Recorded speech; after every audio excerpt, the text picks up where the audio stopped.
বন্ধুরা, আজ আমি ধনিয়া চিকেন করব। এর জন্য ভালো করে 500 মাংস ধুয়ে নিয়েছি। এবার 1 চামচ গোলমরিচ গুঁড়ো দিয়ে নিচ্ছি।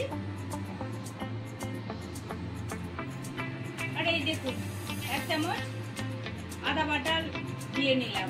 এতে লঙ্কা, আর এই দেখুন এতে টক দইটা আমি ভালো করে মিশিয়ে নেব।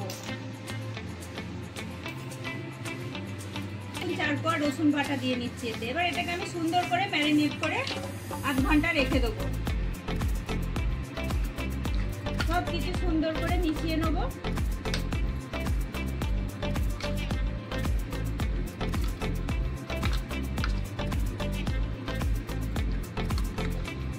এই দেখুন আধ ঘন্টার জন্য আমি এটা ম্যারিনেট করে ঢাকা দিয়ে রেখে দিচ্ছি।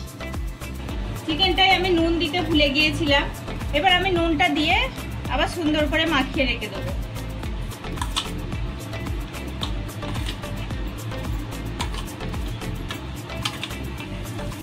এবার আমি মশলাটা রেডি করে নিচ্ছি। এই দেখুন একটা মিক্সির জারে ধনেপাতা কাটি দিয়ে নিচ্ছি।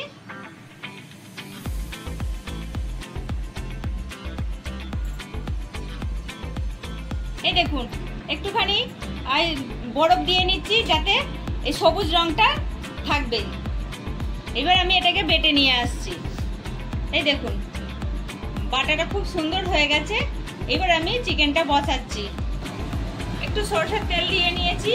এতে 2টো এলাচ, 1টা লবঙ্গ, একটুখানি ডালচিনি আর একটা তেজপাতা ছিঁড়ে ফোড়ন দিয়ে নিচ্ছি।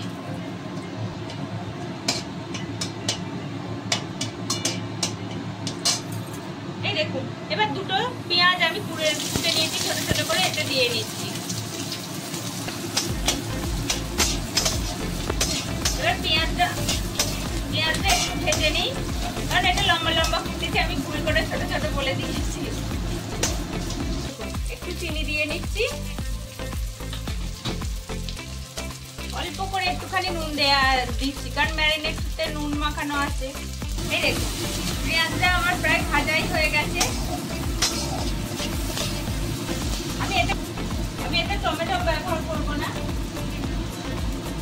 এবার আমি মাংসটা দিয়ে নিচ্ছি। দেখছেন ম্যারিনেট করা মাংসটা দিয়ে দিলাম। এই দেখুন পাত্রটা ধুয়ে একটু জল দিয়ে নিচ্ছি।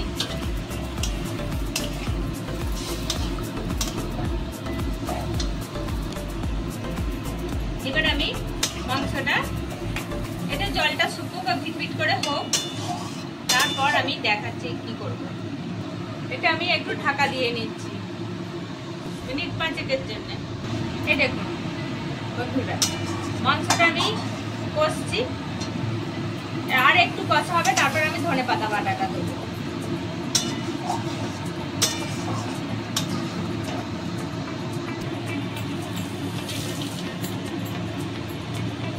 এই দেখুন এবার আমি ধনেপাতাটা দিয়ে দিচ্ছি।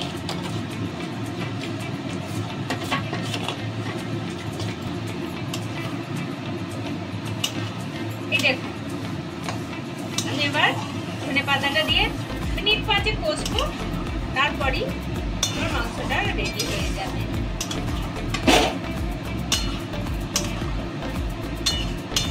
এবারে আমি একটু ঢাকা দিয়ে নেব।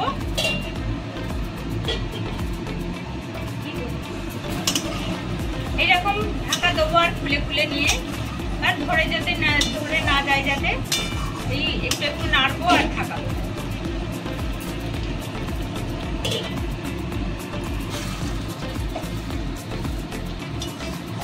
এই তো মাংসটা আমার রেডি হয়ে গেছে।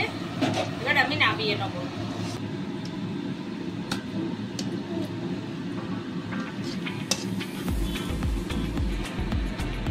ধনিয়া চিকেন রেডি হয়ে গেল। যদি আপনাদের দেখতে ভালো লাগে তাহলে একটা লাইক করবেন, শেয়ার করবেন, কমেন্ট করবেন আর সবাই মিলে সাবস্ক্রাইব করবেন।